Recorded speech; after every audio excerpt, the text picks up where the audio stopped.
Aqui na Rádio Bandeirantes, nos Bastidores do Poder. Quem está com a gente no youtube.com/Rádio Bandeirantes Oficial já viu que a gente tem uma entrevistada aqui no nosso estúdio. E eu vou contar para o nosso ouvinte quem é. A gente é um programa aqui, o Bastidores do Poder, todo mundo sabe que fala muito de política, e essa aqui é uma intersecção que me surpreendeu bastante. Cartórios sendo demandados por autoridades judiciais, pelo COAF, pela Lava Jato, porque são detentores de uma grande quantidade de informação, e informação certificada, informação registrada, e podem ajudar o nosso país a entender melhor esse embrulho de corrupção, né? E para onde tentam levar o nosso dinheiro. É por isso que a gente convidou aqui para falar conosco a presidente da ANOREG São Paulo, a Associação dos Notários e Registradores do Estado de São Paulo, a Gisele Oliveira de Barros. Gisele, boa tarde, tudo bom? Boa tarde, Thaís, tudo bem? Tudo bom, seja bem-vinda aqui à Rádio Bandeirantes, Gisele. Qual é a negociação que está sendo feita agora e a proposta do CNJ para que as informações e os serviços dos cartórios possam servir como base para as investigações do COAF? Na verdade, os cartórios, eles já participam, eles já contribuem para as investigações dos crimes financeiros no Brasil, de várias maneiras, né? A gente contribuiu já em questões locais, por exemplo, a máfia do ISS na cidade de São Paulo, e também já contribuímos para questões de âmbito nacional, como a Lava Jato. Porque os cartórios, eles mantêm uma central. Nesse caso, são os cartórios de notas. A gente tem uma central, que é um banco de dados de todos os atos realizados em cartório, né? Principalmente escrituras públicas e procurações. E nosso banco de dados, ele forneceu muitas informações, porque nós temos 59 mil usuários cadastrados. Dentre esses 59 mil usuários cadastrados, 16 mil são autoridades. Dentre essas autoridades, a gente tem membros do Ministério Público, juízes e autoridades policiais. E nosso banco de dados, ele possui 63 milhões de atos armazenados, lavrados no Brasil inteiro, né? Então, ele foi muito acessado. É uma fonte de pesquisa, de informação para essas autoridades todas. E agora o CNJ propôs, porque, na verdade, os cartórios, eles já estavam previstos na Lei de Lavagem de Dinheiro, desde 98, como agente informante do COAF. Mas, como nos cartórios tudo depende de uma regulação, de uma regulamentação, de normatização, a gente só tinha agido de forma passiva, com o nosso banco de dados e oferecendo para eles o acesso a esse banco de dados. E agora, o CNJ resolveu regulamentar e partir para uma nova fase, que vai ser nós prestarmos as informações ativamente de atos suspeitos. Esse banco de dados, ele é único? Todos os cartórios aqui de São Paulo, tudo que é registrado vai para uma central da nuvem, assim? Não é só de São Paulo, é do Brasil inteiro. Do Brasil todo? Do Brasil todo. Tá. Isso já existe? Isso já existe, já é um banco de dados nosso que existe há muito tempo. Tudo eletrônico? Tudo eletrônico. Que beleza, hein? A gente às vezes tem a impressão, Gisele, de que o dinheiro da corrupção não deixa rastro, né? E que o processo é tão complexo que o cidadão ali dá um jeito de fazer desaparecer e, de repente, aparecer em outro lugar do mundo, de preferência, né? Não é bem assim, né? Não. Por exemplo, a gente pode usar nosso banco de dados para pesquisar procurações.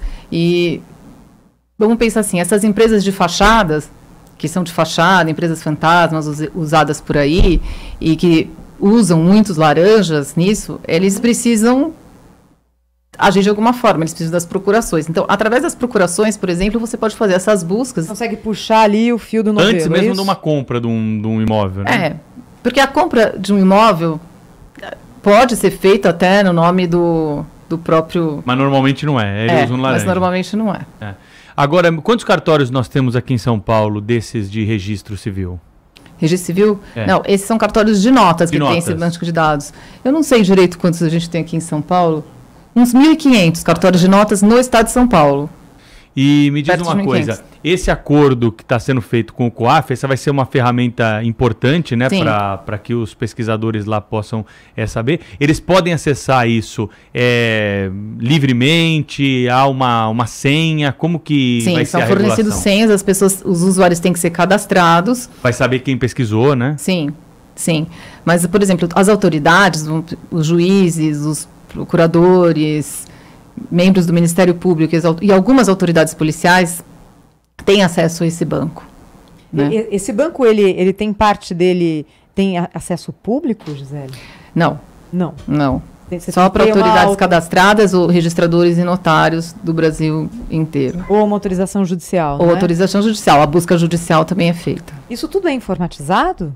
Digitalizado? Tudo. 100%. Você consegue ali colocar um nome, dar um enter e aparece todos os atos. Essa noção, né? Porque é verdade. Alguém vai lá, então, reconhecer firma por uma procuração, certo? Não reconhecimento de firma não, nas procurações públicas. Nas públicas só. Nas particulares o reconhecimento de firma não vai para esse banco de dados. Tá. Só vão as procurações públicas e os atos públicos, né? Escrituras públicas.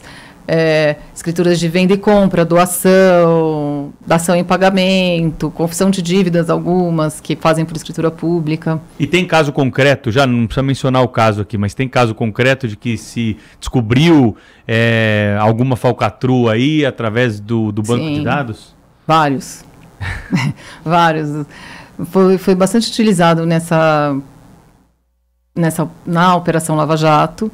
Foram feitas muitas pesquisas no nosso banco de dados. Creio que tenha sido de bastante utilidade para as autoridades e para chegarem a para puxarem o fio da meada de alguns casos por aí que tiveram. Quem está com a gente aqui agora no estúdio digital da Rádio Bandeirantes é a Gisele Oliveira de Barros, que é a presidente da ANOREG de São Paulo, que representa os cartórios. Já convido o nosso ouvinte também, que está conosco aqui, pelo WhatsApp 999048756 ou então pelo youtube.com/Rádio Bandeirantes Oficial, a participar conosco aqui, nos ajudar a tocar essa conversa com a Gisele. Eu já estou vendo aqui no bate-papo do nosso YouTube, Gisele, tem muita gente falando conosco e alguns ouvintes. E aqui é uma conversa que acho que a gente tem que atender também a demanda aqui de quem está conosco, dizendo que acham que os serviços dos cartórios são muito caros e perguntam se de fato isso é necessário. Queria ouvir você, como representante aqui da associação, de que forma você vê essa posição aqui de algumas pessoas sobre os serviços que vocês prestam. De fato, quanto que é o custo que existe hoje para a sociedade, para a manutenção de cartórios, Gisele? Não, para a sociedade e para o poder público, para o Estado, o custo do cartório é zero, porque o cartório ele é uma delegação de um serviço público para um particular, que é o titular da delegação. E nós somos titulares a partir de um concurso público de provas e títulos, um concurso nos mesmos moldes de um concurso para magistratura, Ministério Público. Então, todas as coisas tudo o que a gente faz nos cartórios é custeado pelos próprios atos praticados nos cartórios, né? Então, o custo dos atos nos cartórios, eles são tabelados. Não é um custo aleatório, é tabelado por lei. Cada estado tem uma tabela e são rigorosamente obedecidos.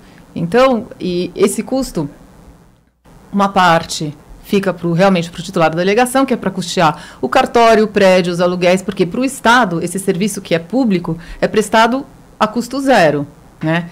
Quem paga é o usuário do serviço e uma parte dos emolumentos, que a gente chama de emolumentos, que são as taxas que se pagam nos cartórios, elas voltam para o Estado através de impostos e repasses que são feitos dos cartórios para o Ministério Público, para o Tribunal de Justiça, para a Secretaria da Fazenda, eles voltam para o Estado. Agora, tem muita coisa que dá para fazer hoje no cartório que antigamente não dava e que as pessoas não sabem, né? Então, às vezes a gente noticia aqui, né?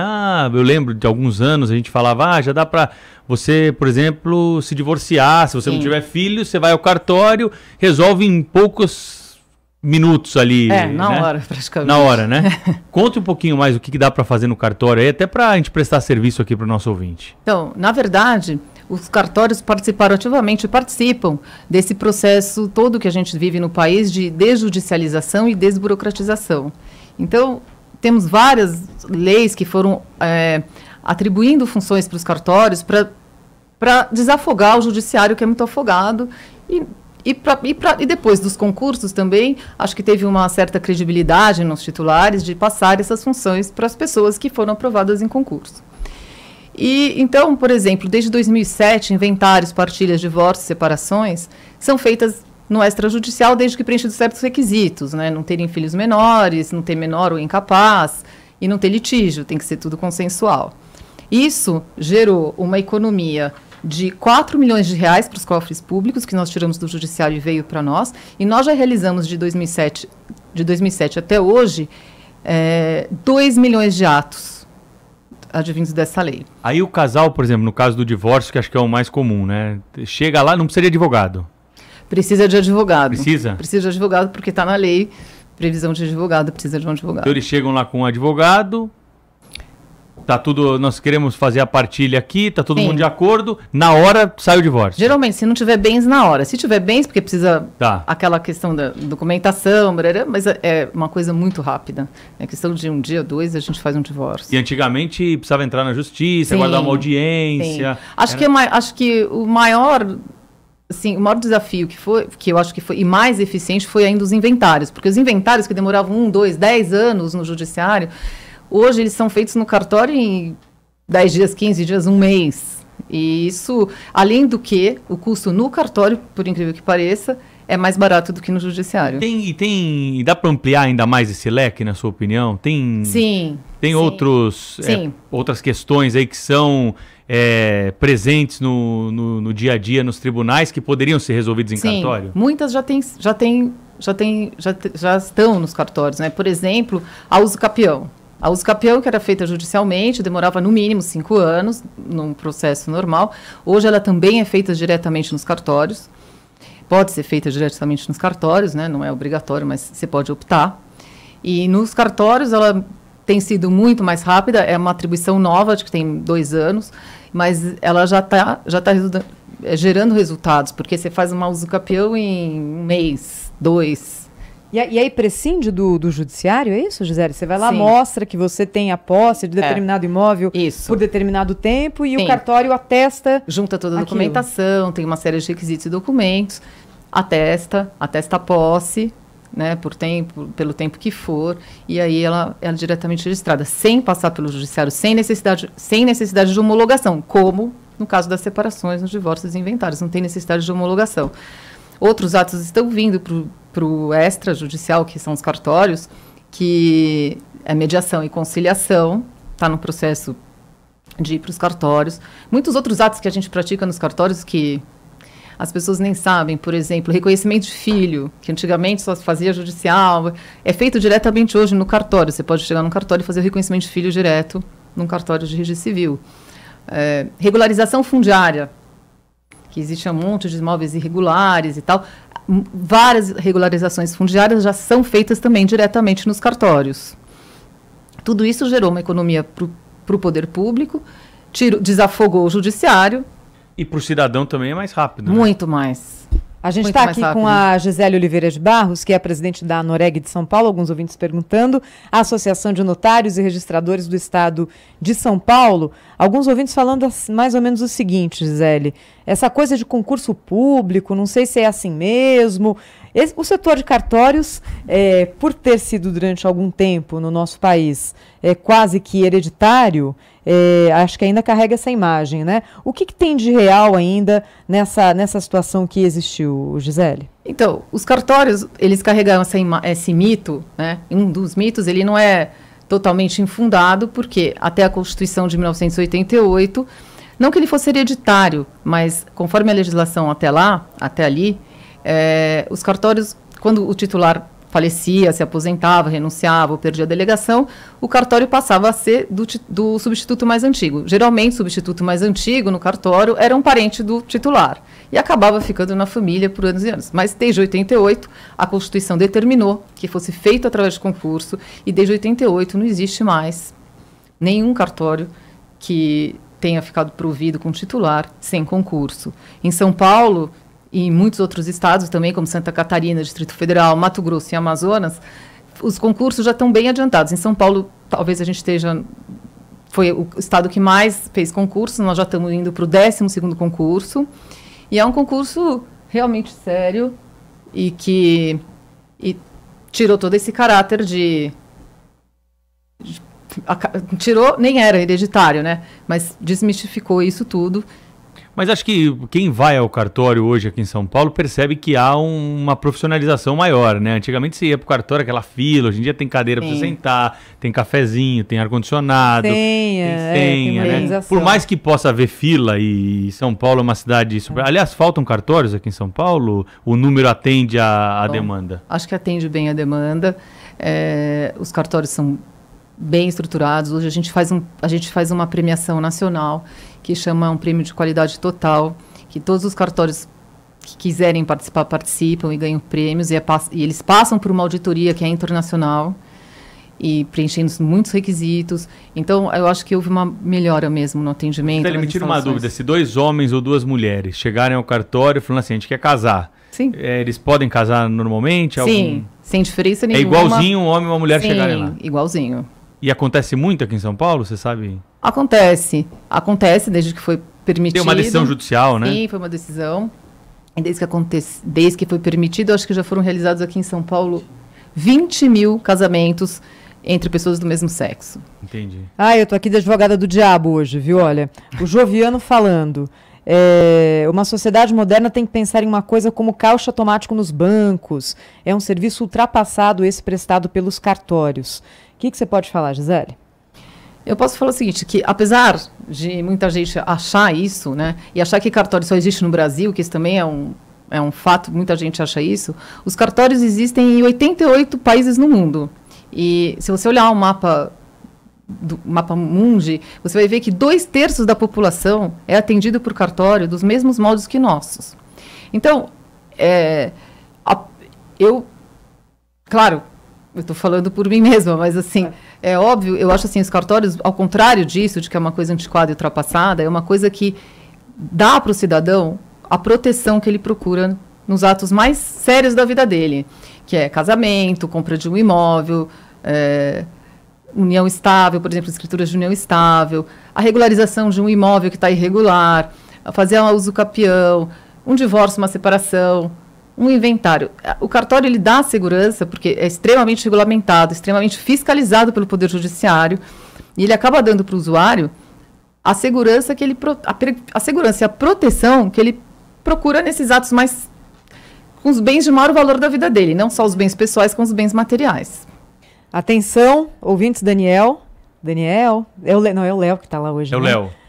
Já, aqui no estúdio digital da Rádio Bandeirantes, na live, no youtube.com/Rádio Bandeirantes Oficial, estreando hoje o Resenha Futebol e Humor aqui, para você ouvir em FM 90.9. Eu estava fazendo tchauzinho aqui pro lado, era pro Romão Laurito, que já tá perguntando, tá tudo certo ali, ó. Tudo certo, já vocês vêm para cá.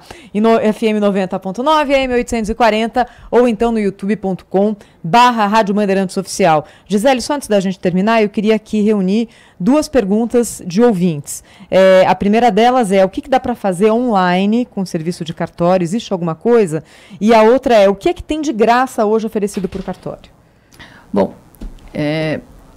eu vou falar primeiro de gratuito, né? Uhum. Gratuitamente, os cartórios hoje eles fazem todos os registros de nascimento e óbito, independente de qualquer declaração, são gratuitos.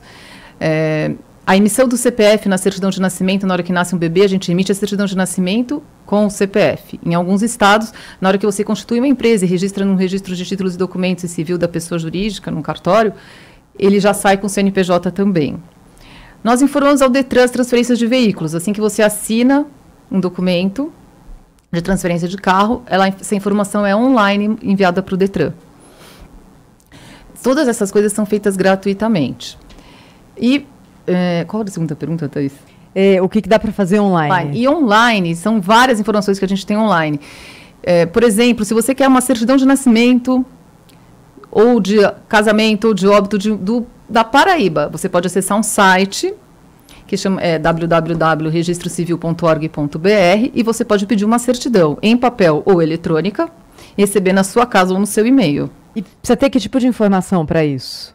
as informações da sua certidão. Você precisa ter o nome, a data do nascimento, a data do casamento. Se tiver o livro e folhas, que uma certidão antiga, você precisa de uma atualizada. Isso tem desde quando? Faz tempo. Não, faz tempo. Não, mas de quando digitalização, a partir de que ano? Eu acho que é 76. Desde 76 já está tudo digitalizado. Fora isso, a gente tem o banco de dados, por exemplo, do registro de imóveis. Você pode acessar o outro site, que é registradores.org.br, e você pode fazer uma busca de um imóvel que você queira saber, olhar uma matrícula, etc. Você também pode, no site do Protesto SP, você pode, por exemplo, consultar se uma pessoa, o CPF, você joga o CPF e você tem a consulta gratuita na hora.